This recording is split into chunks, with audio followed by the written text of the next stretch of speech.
"Excuse me, you always sit next to me, don't you?" I spoke to her softly, mindful of the people around us. It was the usual time on the usual subway every morning. On the first train, she would always sit next to me in my regular spot. "I'm sorry, am I bothering you?" She started to cry when I asked her. As I hurriedly apologized, she told me an unexpected story. "My name is David, 27 years old. I'm about to turn 28 soon, and for the past 4 years, my mother has always asked me if I have a girlfriend around my birthday. Tonight, as I was eating dinner after work, she asked me again, 'David, do you have a girlfriend yet? I've been asking you every year, but you've never had one. Stop making excuses about not meeting anyone and try harder.' She must have been really worried about me not having a girlfriend. Recently, she has been persuading me with a serious tone. I know, but I really haven't met anyone, and besides, I'm so into my work right now that I can't be that proactive. I believe that one day I'll meet my destined one. I should have just agreed with her, but I ended up honestly expressing my thoughts naturally. My mother didn't stay quiet. 'What are you talking about? You're not getting any younger. If you keep saying that, you'll be 40 or 50 before you know it. Get serious. I won't be around forever, you know.' Sorry. I apologized, scratching my head. I've loved reading since I was a kid and have read many kinds of novels, especially romance novels. It's kind of embarrassing for a guy to like romance novels, so when people ask about my hobbies, I just say reading broadly. I'll make a serious effort to find someone." My mother looked very satisfied with my declaration. "I'm glad. I've been nagging you for almost 4 years. I'll wait with moderate expectations so I don't get too tired out. I'll do my best." After working a bit, I went to bed early, and the next day, I took the subway to work. Since I get on at the first station, I can always get a seat, though it's not a designated spot. I always sit in my usual seat. "Darn, I'm sleepy," I mumbled to myself, feeling very tired. Work has been busy lately, and I've been taking work home. It's not just me. Everyone involved in the project is in the same situation. We all want to make something great, so no one is compromising. Though it's tough, I love and appreciate this environment where everyone shares the same passion for the work. As I was thinking about the tasks ahead at work, I heard a tapping sound. Looking up, I saw a woman walking with a white cane. I thought she would pass by, but she suddenly stopped. I couldn't help but keep my eyes on her, wondering what was happening. I watched as she gently sat down in the seat next to me. It was fine, but I wondered why she chose the seat next to mine when there were other empty seats. "This is my stop." When the announcement for my stop came, I cracked my neck. I prepared myself for the day ahead with renewed determination. As I stood up, I glanced at the woman with the white cane who was still seated. I felt it might be rude to stare, but she had a beautiful face and seemed about my age with a dignified presence. At first, she was just someone who happened to sit next to me, but she continued to sit next to me the next day and the day after that, and also the day after that. Initially, I didn't think much of it, but gradually I began to notice. The next day, when I got on the subway again, she appeared with her white cane tapping. She sat next to me again, but stumbled slightly, bumping into me. "I'm sorry," she said embarrassedly. "Oh no, it's fine. Are you okay?" When I spoke to her, she looked embarrassed. "I'm fine. I'm really sorry for stumbling." "Don't worry about it. I'm glad you're okay."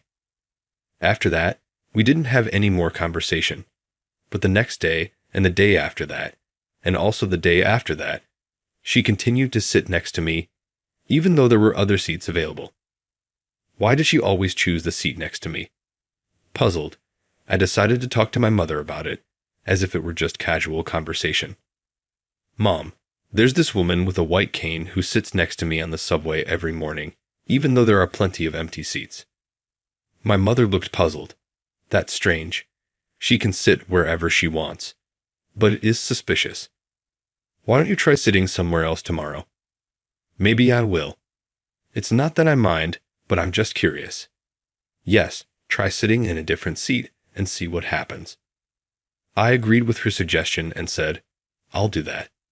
The next morning, I got on the subway as usual, but sat in a different seat. I pulled out my planner to check my schedule for the day when I heard the tapping sound again. I looked up from my planner and saw her walking towards me. She approached the seat I usually sat in and seemed about to sit down, but stopped abruptly. Then, tapping her cane again, she started walking through the subway car. She stopped right in front of where I was sitting in a different seat. Just as I suspected, she sat down next to me again. Seriously, I thought, but getting up now would seem rude, so I stayed put and continued reading my planner. When I got off at my station, I glanced at her, but she seemed unchanged. I got off the train and went about my day. What do you think is going on? You haven't done anything to her, right? After explaining the day's events to my mother when I got home, she still found it mysterious, but concluded that it must not be my fault. Of course not.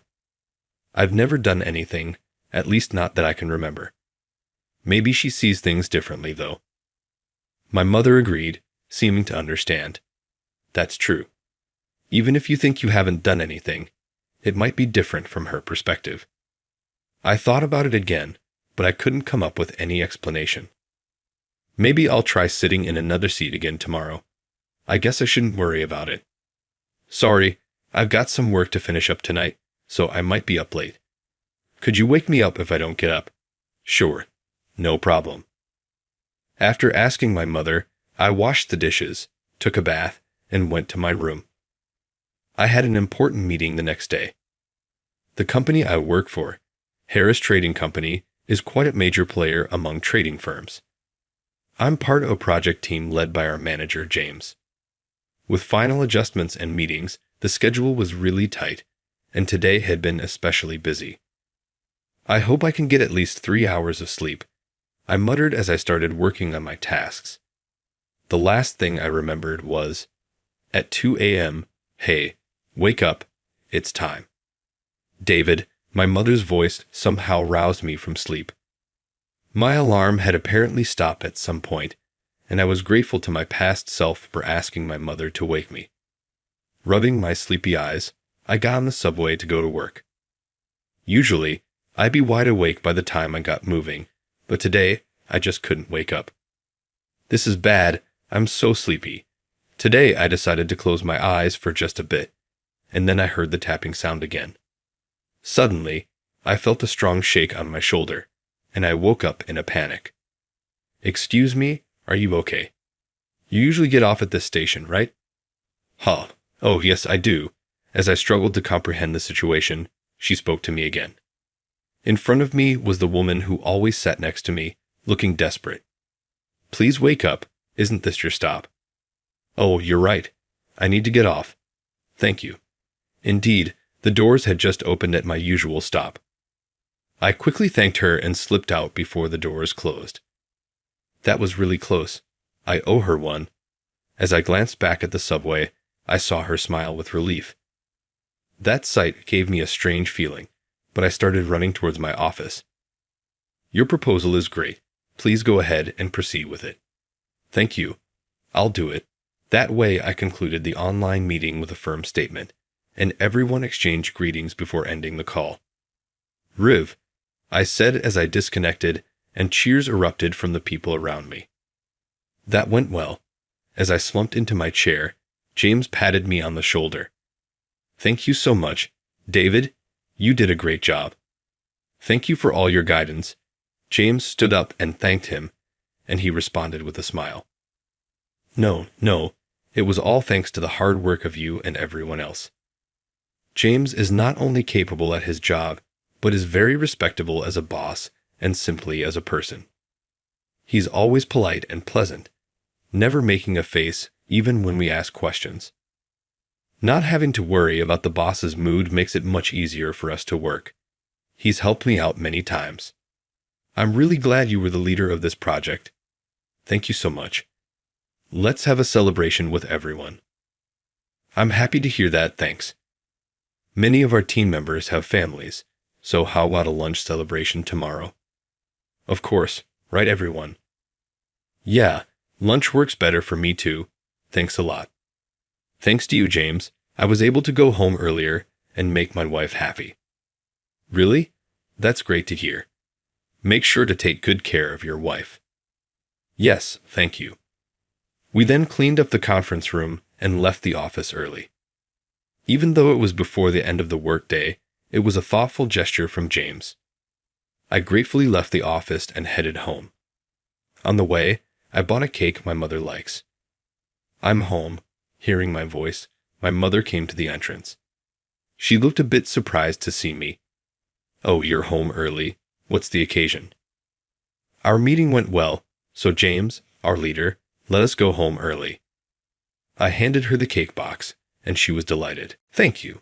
Let's have some tea. Go wash your hands. You know, it's a mystery how a considerate guy like you doesn't have a girlfriend. I pretended not to hear her last comment and went to wash my hands. While eating cake with my mother at the table, we talked about the woman on the subway. I'm really grateful. Who knows what would have happened if I had missed my stop. That was very kind of her.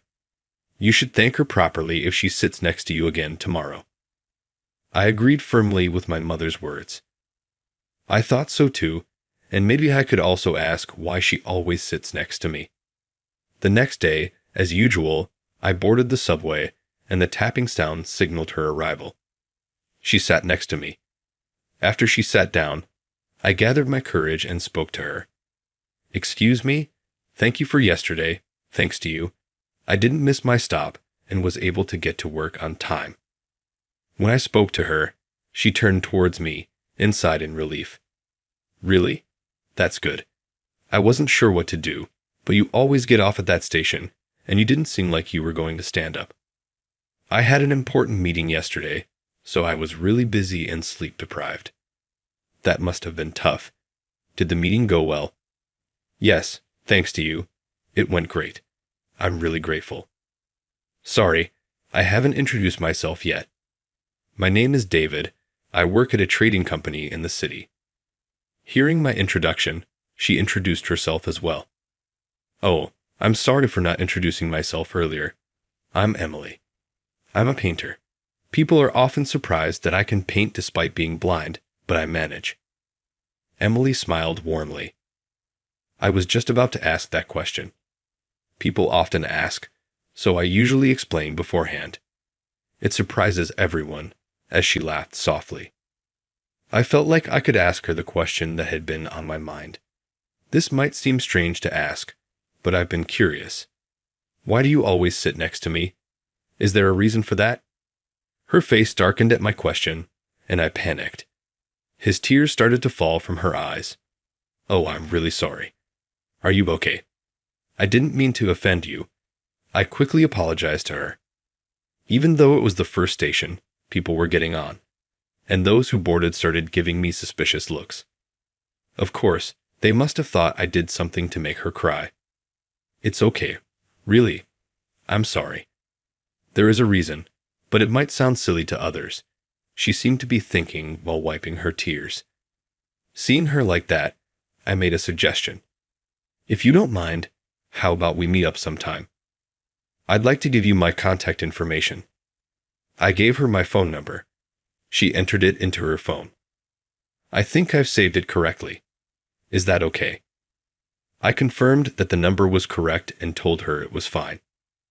At that moment, my station arrived. Well, I need to get off here. I'll be in touch. Thank you. I'll be waiting, I said. When I got home, I told my mother about it over dinner. As expected, she scolded me. What were you thinking, making the girl cry like that? I apologized right away. She seemed to have a reason, but I couldn't really ask her on the subway, so I suggested meeting up another day. My mother seemed to understand, but was still a bit upset. That was a good decision, but make sure you properly apologize to her.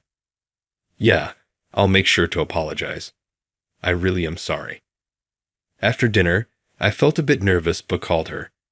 She answered after about 3 rings. Hello, this is Emily. Hi, it's David. I'm really sorry about this morning. I'm off this Saturday. Are you free then? Oh, no need to apologize. I'm free too. Where should we meet? How about the cafe near Prince Street Station? They have great scones. If we catch the 9:45 train, we'll get there just as they open. That sounds wonderful. I love scones. See you at 9:45 then. We made plans to meet on Saturday. Seeing me busy preparing in the morning, my mother smirked. Look at you, all excited. You seem to be putting in a lot of effort just to meet someone. It's nothing like that. Even if she can't see, it's important to be presentable when meeting someone. I'm off. I told my mother and left to catch the 9:45 train. On the subway, I sat in my usual seat, and soon enough, I heard the tapping sound and saw her coming. She was wearing a floral dress and looked even more adorable than usual. Good morning. Good morning. I've been looking forward to today, she said. Me too. I'm excited for today. As we chatted and laughed, the subway started moving, and after about 10 minutes, we arrived at our stop. I'm sorry. I'm not sure how to assist you properly. What should I do? I asked honestly, and Emily kindly explained what to do. Could you walk half a step ahead and let me hold onto your elbow? Got it. Like this? I walked half a step ahead and offered her my elbow. Feeling her gently place her hand on my arm, I began to walk slowly. Is this pace okay? It's perfect. Thank you. We made our way slowly towards the cafe known for its delicious scones. As we got closer, the delightful smell filled the air. It smells wonderful. It already seems delicious from the aroma, she said. Seeing her excitement made me happy too. Yes, I've been curious about this place for a while and wanted to come. When we entered the cafe, the staff cleared any unnecessary chairs to make it easier for her to navigate and led us to our table. After settling down, I opened the menu. Let me read the menu for you. I read the menu and described the various scones and drinks to her. Everything sounded delicious. I'll have the iced daring tea in a scone set, please. I'll have the hot milk tea and a chocolate scone. We placed our orders and waited for our food. This is really nice. It's a strange but wonderful coincidence that brought us together, I said. Truly a coincidence. Actually, the reason I always sat next to you is because your cologne is the same as my ex-boyfriend's. Oh, I see. Your ex-boyfriend. I wasn't born blind. I lost my sight in an accident. We were coming back from a trip when it happened. Fortunately, he was only lightly injured, but I lost my sight. Emily's story was quite shocking. She told me she was also 27 and had the accident at 18, during her last year of high school. They had both been excited about going to the same university, and the accident happened during their graduation trip. He felt a lot of responsibility for what happened. I heard him apologizing to my parents many times.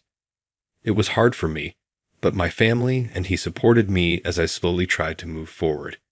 But I gently continued where she hesitated. Did he leave?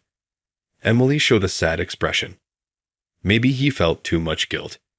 He wrote me a letter in Braille, saying he was sorry for not being able to make me happy and for running away. At first, I felt betrayed, but when I calmed down, I realized it was understandable. An 18-year-old boy can't bear such a heavy burden. We weren't married. We were just dating. He had dreams of becoming a lawyer. If I were in his position, I might have run away too. Emily took a sip of her daring tea and smiled, saying it was delicious. I decided I had to manage my life on my own. I had to work hard and become independent. That's incredible. You turned that determination into becoming a successful artist. I tried to imagine myself in her situation, but I couldn't. If it were me, I might have stayed down forever. The thought of suddenly losing my sight was terrifying. I'd like to say I'd become mentally strong, but sitting next to someone because they wore the same cologne as my ex isn't very strong, is it? It's embarrassing to admit I can't forget someone I loved. Emily laughed. But I felt strongly that it wasn't embarrassing, and I expressed it directly. It's not embarrassing at all. Those memories must be really important to you, right? When someone means that much to you, it's not easy to forget them. Drawing on my own limited experiences with love, I spoke earnestly. Though I haven't had many relationships, I do have someone I can't forget, so please don't feel bad about those feelings. The fact that you always sit next to me because of that cologne shows how precious those memories are. You must have you really loved him? If you don't mind, can you tell me more about him? Emily looked surprised at my request. You want to hear about him? Yes, since he was someone you loved so much, he must have been an amazing person. I'd love to hear what he was like, his personality, his appearance, and any memorable stories you have, I said, understanding my intention. Emily smiled. I see. Well, he was quite charming. Are you sure you want to hear this? Her face had a mischievous and excited expression. She looked more alive than ever. Of course, please tell me, I replied. All right then, his name was Michael. He was really handsome, like a prince straight out of a love romance comic. People often said he looked like one of the idols from popular boy groups. Emily mentioned a well-known idol who was indeed very handsome. Wow, he must have been really good-looking. You have a beautiful face yourself, so I'm sure you two made a great couple. I complimented her appearance naturally. I saw her face light up with happiness. Do you really think so? Thank you, that makes me happy. We were childhood friends, lived nearby, and went to the same school from elementary to high school. Our classmates often teased us. I have liked him since elementary school, so I was happy about that. We had a close relationship, more than friends but not quite lovers, for a long time, Emily recounted. What a real-life love romance comic. I was amazed by the story of a youth I couldn't have. That's incredible. It's like a love romance comic, I exclaimed. It's like a drama. Seriously, your boyfriend was the protagonist. I bet he brought flowers on your dates and special occasions too, I said excitedly. How did you know that? He really did those things. Emily's expression turned serious. At that moment, I understood why I didn't have a girlfriend. I realized I needed to be more thoughtful and smooth like that. I mentally noted this as an area for self-improvement. It's impressive that there's a guy who can do something that cool so smoothly. I'll give it a try next time, I declared. Emily laughed at my declaration, and we continued talking while enjoying our scones and tea. She shared many memories of Michael, their fights, trips, and more. Listening to her, I found myself genuinely enjoying the stories and laughing along with her. This has been really fun. I realized I stopped talking about him over time. My friends and family avoided mentioning him, thinking it would make me sad. They were trying to be considerate of your feelings, but it's hard not to talk about someone you have so many good memories with, Emily remarked. Yes, exactly. The accident and its aftermath had turned my memories of him into something sad, but I had so many happy memories too. I'm glad I remembered those, I replied. I'm really glad you did. You have such a beautiful expression right now. Really, Emily said warmly. Then it's thanks to you, David. Thank you so much, I responded. We talked for another hour before parting ways. Seeing her so happy made me feel really good. Since then, Emily and I kept in touch regularly via text and phone calls. About 3 months later, she invited me to her art exhibition. I'm holding an exhibition. Would you like to come? She asked. I had no idea. Of course. I'll be there. I'm glad. Thank you. I'll be waiting for you, I replied. When the day came, I headed to the venue. The gallery owner, who had always been supportive, provided the space for her.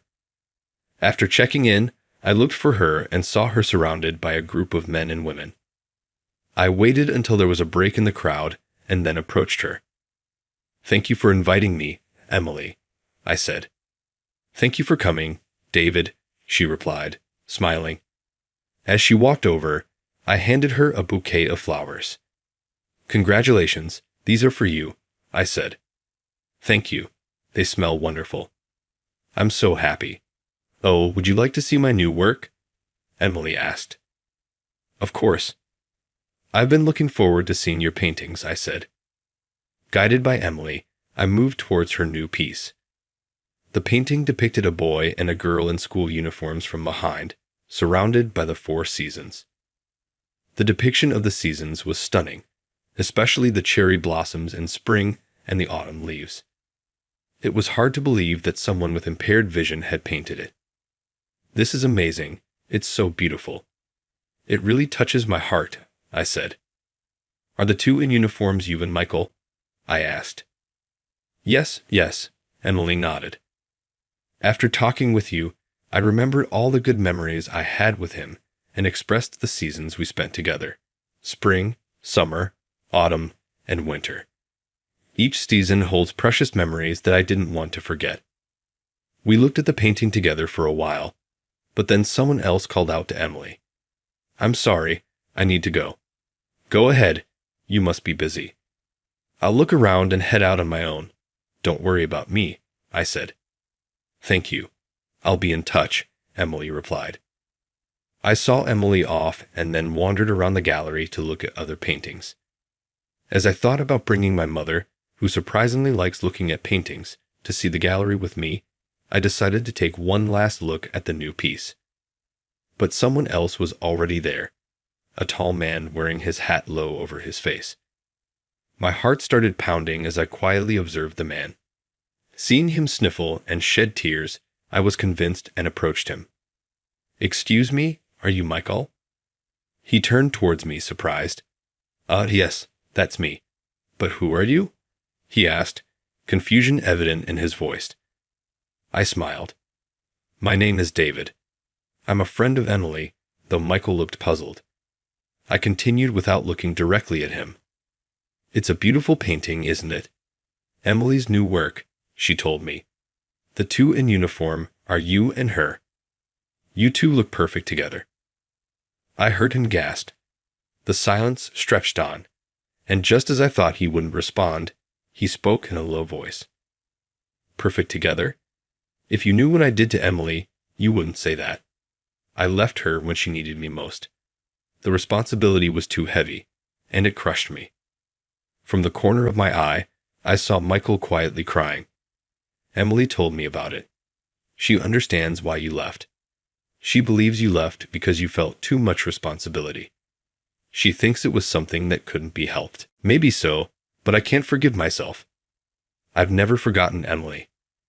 Even after we broke up, she was always on my mind, even though I'd become a lawyer and achieved my dream. Everything feels empty without her." The deep regret on Michael's face was evident, and I decided to confront him directly. "Do you still love Emily?" "Yes, of course. I still love her. I haven't forgotten about her for a single day. She's always been the only one for me, then and now." Michael, who firmly declared this while facing me, was a truly sincere and wonderful man. Even from another guy's perspective, I'm sure they'll be okay. It just took a detour. Thinking this, I felt a pang in my chest, but chose to ignore it. At 27, I've gotten good at handling things like this. "Well, it'll be fine. Why don't you muster up the courage to talk to Emily?" As I was about to say that, the sound of a white cane tapping filled the air. I turned around slowly, and there was Emily. "Emily, perfect timing. There's someone I'd like you to meet." Ignoring the nervous Michael, I spoke to Emily. "Someone you want me to meet." I gestured to Michael to speak up. Gathering his resolve, Michael cleared his throat and spoke.